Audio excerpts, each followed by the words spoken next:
Hello, everyone, and welcome back to our Safe Passage Project Interpreting series, where we highlight and recognize our amazing volunteer interpreters and their work with us as Safe Passage Project volunteers. So today we have Giovanni Garcia with us.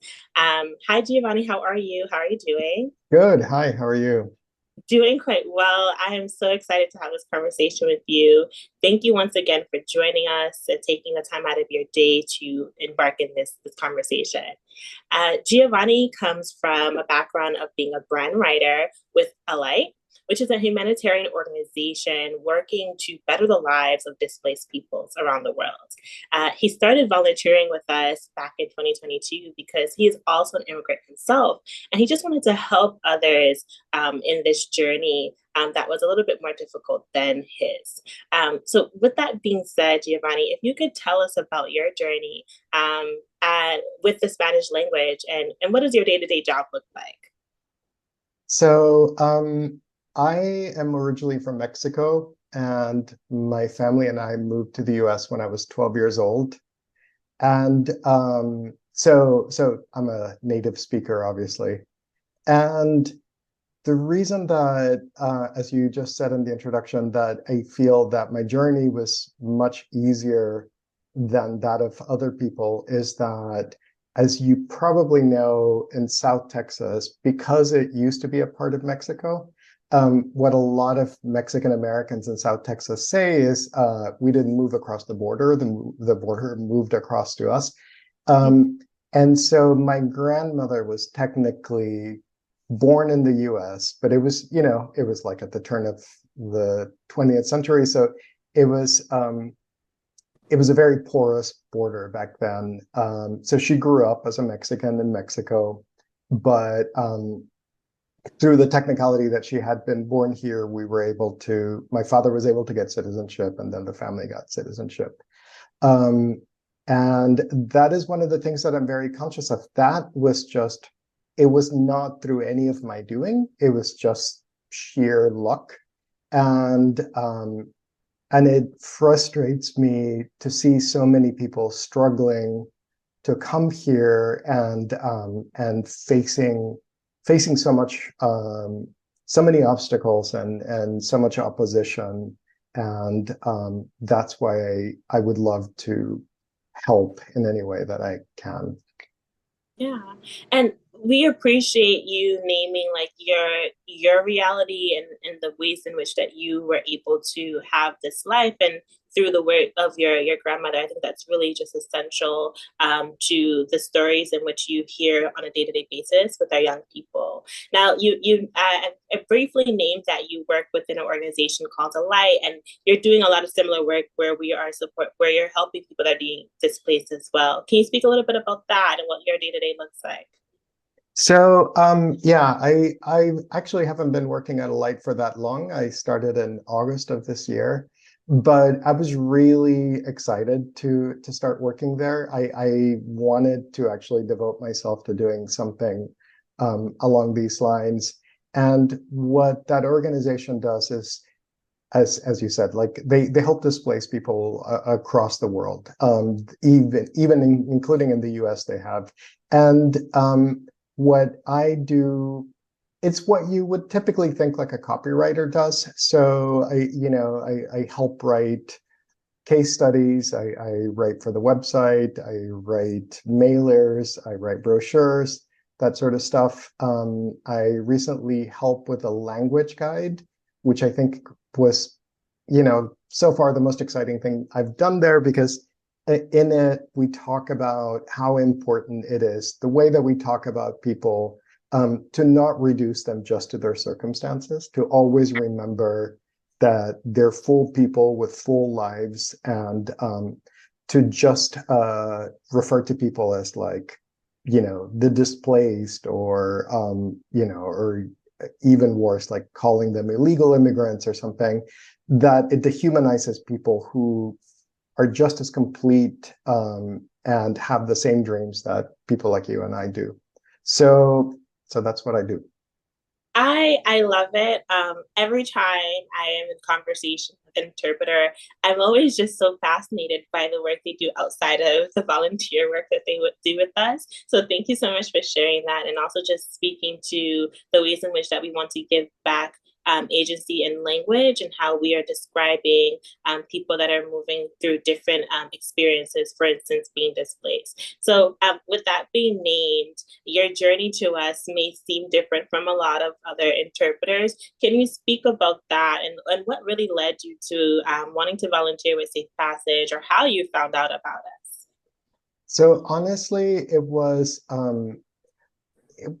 during the Trump administration, I was very concerned. Like things just seemed to just get worse everywhere for immigrants of all stripes, and I had great hopes that once he was out of office, things would change. They have just a tiny bit, but not nearly enough. And hearing over and over in the news this talk about a quote unquote border crisis was driving me crazy, because this is a self-made crisis. It's this fear of people of color, people with no money coming into the United States, people that we should be embracing. Um, and I just really felt like I needed to do something. And I started looking to see what volunteering possibilities there were. And when I saw that first, displaced people and immigrants are some of the most vulnerable people on earth, and then to have your organization actually concentrate on children and young adults who are even among the most vulnerable, the most vulnerable, it just seemed like such a great mission. And yeah, I was really grateful to A, to have found you, and B, to that you guys gave me the opportunity to do this. So Well, of course. I knew from the moment that we first spoke, I was really excited to bring onboard you onto the team. So we're grateful for you. And like every other interpreter that's a part of our organization, your experience and the work that you do with us, it moves the organization. So we can't say thank you enough. I feel like I've said it so many times in our conversation, but we are truly honored just to have you supporting our young people. Now, you've mentioned how you were able to find out about us, and really what led you to us, which is, I think, most of the drivers for a lot of our interpreters. Now, like I mentioned, everyone's experience is a tad bit different in how they navigate the space and when they're doing interpreting work. But if you can think of any moment in which that you've served with us, but like something that was really impactful, would you be able to think back to that? And if you could share that with our listeners, I think that would really give them some insight in the work that we do here. I mean, honestly, talking to a mother and her two children, who were she had moved here first and then got her children with her, and seeing how she has been able to thrive despite all the difficulties that she's faced, and her children are as well. I mean, they've just been in the US for, I think, less than a year, maybe a year. Because they're young, they started learning the language. Both of them are still struggling a bit with the language, but they're both excelling actually at math, because that's something that that they can do, and it's just amazing to see that, and to feel that you are helping them. This is why I keep thanking you guys every time you thank me. It's just I like being able to be part of that is something that just it makes me feel great. I really think it's important for me to interject that it's very nice that you're doing this interview and that you're talking to interpreters, but the work that the lawyers are doing is just amazing, and I really can't give them enough credit. Like I feel like the part that I play is just a little part, and what they do is just really impressive. Yeah, Thank you for giving that shout out as well. Although this is an interpreter series, yes, the work that our lawyers do at Safe Passage Project and the pro bonos and volunteers, that we are so grateful for that as well. And again, each of those moments are moving the work along and really gaining or giving the young person the access to representation that they need and deserve. So again, the gratitude is extended in all areas. And thank you so much for sharing that impactful moment and how that's really like kept you going. And if I'm not mistaken, I hope I'm not being too forward. I believe we briefly spoke about a situation where you were able to help a young person get a phone. Is that correct? Yeah. Yes. Yeah. Can you tell us about that? Yeah, so we were talking to a young woman from Honduras, um, and there were a couple of times that she missed the the meetings that we had set up. And so I contacted her and I just said, like, what is going on? Is there a problem, or what is holding you back? And then she sent me a photo of her phone that she had a friend take, and her phone was just like in shambles. It was like the screen was completely broken. And I was like, oh, of course, this is really difficult. And so I put out a call on, one of those buy nothing groups on Facebook. And I explained the situation. I was like, there's this young immigrant woman, she doesn't have a phone, and I connected with a woman in my neighborhood who was so great. She didn't give me one phone, she gave me two phones and said, like, can you use these? And I contacted you guys and I said, like, oh, I have an extra one. And um so yeah, you guys found another recipient for that. So it was really, and the woman that I spoke with actually, her husband was also an immigrant. So it just seemed like the whole thing came together really well. Yeah. And I hope that didn't catch you off guard, but I had to just bring light to that because the work that you do as an interpreter is not just the interpreting of the language, right? You are helping our young people and their families in so many other ways. And that situation in itself, I'm sure that really alleviated a lot of the stressors that may have been going through that parent's mind, right, when they're trying to support their young person. So thank you. Thank you so much for sharing that. So we're always having interpreters or individuals that may be interested in doing this work, but they're not quite sure how to get started. And just based off of your experience, is there any advice that you can give someone that is interested in volunteering with us or interested in volunteering with young people who have been impacted by trauma? I mean, I think that first of all, you guys gave me like some great documents to prepare me, like while I speak Spanish, pretty fluently. I've been in the US for over 40 years now. Um, I'm not very familiar with legal terms. And so I did get all that from you, which made things easier. And I always had my cheat sheets at the beginning when I was just starting out, just to make sure that I got everything correct.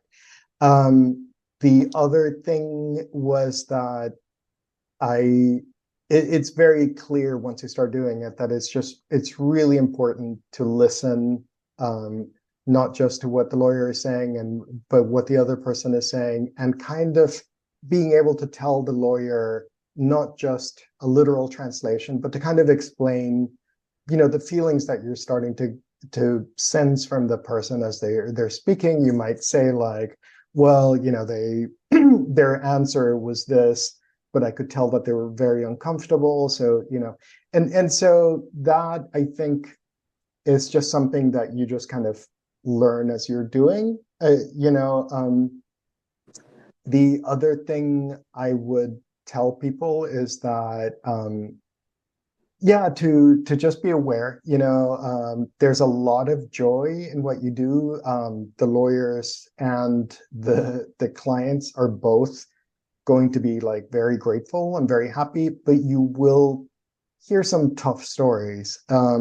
And all I can say is that, after the meeting is done and you're by yourself afterwards, is just kind of give yourself the time to, digest what happened, and also to just remind yourself we're working to get these people in a better situation. So I like to think that when I hear these stories, like the worst is over, and we're working towards giving them a better future, and that, that's a soothing thing to do, when things get kind of dark. But overall, again, people just seem so happy, so grateful that you can't just help but be happy to be part of that journey.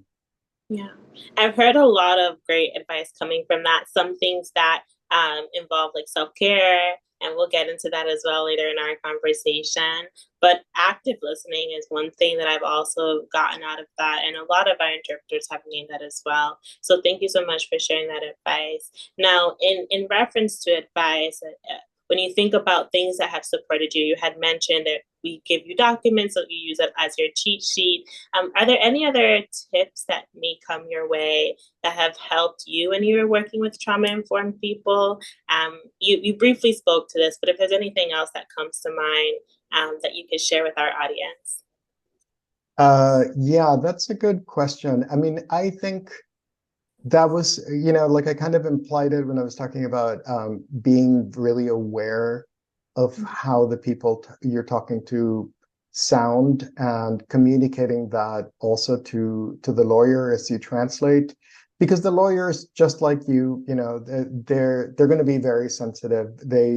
There's some questions that you have to ask. There's some facts that you have to establish, but it doesn't all have to be all done in a rush, and just doing it, carefully and mindfully, and it doesn't have to all be done in one session. I think all that helps to not overwhelm the client that you're working with, to not have them feel like this is an experience that is just going to dredge up bad things. It's more kind of, it can just be part of a larger conversation, and and you don't have to focus just on those parts.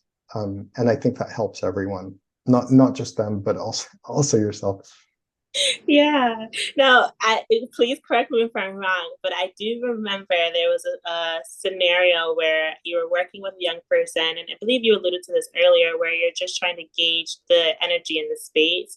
And you had suggested that you should meet with them in person because you realized that that young person really was not communicating in the ways that you were trying to gather information. So I hope I'm not putting you on the spot, but if you can speak to that, because I feel like that was a pivotal moment in that case, particularly because you were able to really shift the energy and shift the environment in which the young person was in. And of course, if it's not something you're comfortable with, I completely understand that. Well, actually, that ended up not happening, but it was something that I did bring up because I did feel that the phone conversations were kind of like difficult, and that we could sense that there was hesitation from the client, and I felt that if we were to be the three of us like face to face somewhere, that it might actually seem like less threatening and more friendly. And I'll say that since then, in other cases, we've been doing video calls, and I feel like that does make a difference.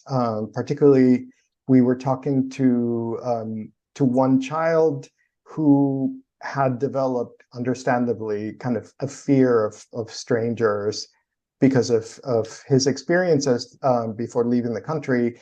And I'm sure from also having to deal with all sorts of officials in different parts of his journey, and being able to see him, smile with them, kind of like, also veer the conversation off a little bit, asking him about school, what he likes about school. He told us about soccer and stuff.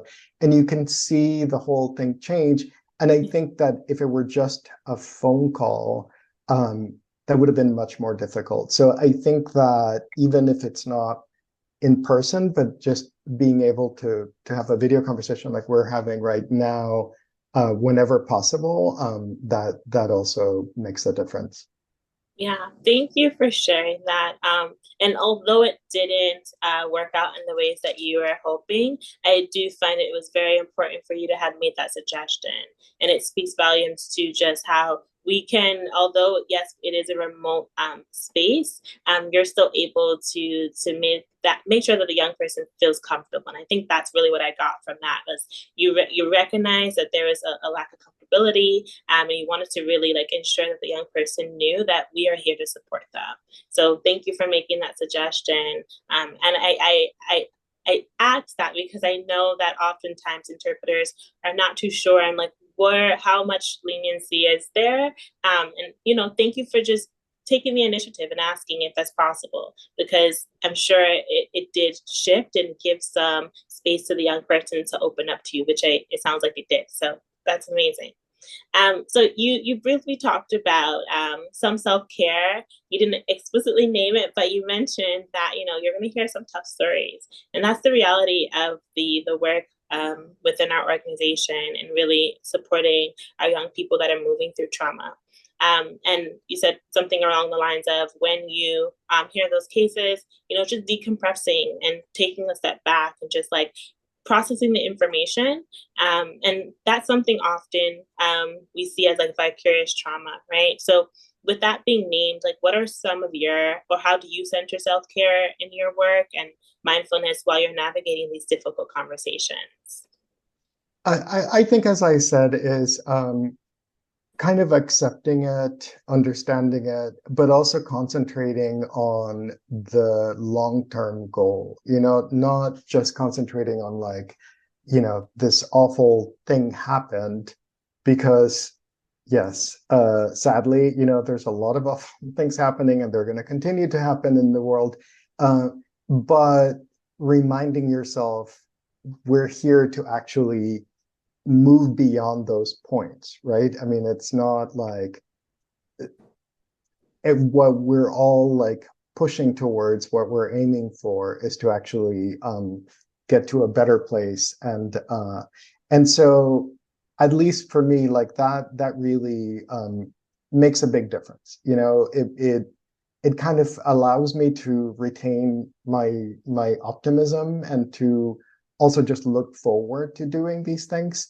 I mean, I do get nervous, before these calls, but when I look back on them, I like the overwhelming feeling is just kind of like just thankfulness, like glad that I was able to be part of this, glad to feel that it's achieving something good. So it's not just take care of yourself, but don't be so afraid of, like, I don't want this conversation to scare anyone away. Really the overwhelming feeling that you're going to get is this satisfaction of feeling like you're helping things be better. Yeah. I really appreciate that because you're sitting in the reality with your own experiences and emotions that you're moving through before and after the call, which of course lives differently for everyone. But we appreciate the fact that you're like, yes, this could be the reality. I do get nervous before these calls, but I'm thankful that I'm here to really listen and communicate the experiences that the young person is feeling. And I can only imagine what the young person feels as well after leaving that call. Like they have someone that is able to hear them, to really give them back the agency that they deserve to give their story, and then also support them throughout this journey. So again, immensely grateful, and I do appreciate the truths that you provided in today's conversation, along with really substantial tips and tricks and advice that you've had experience throughout your journey with us. So Thank you so much, Giovanni.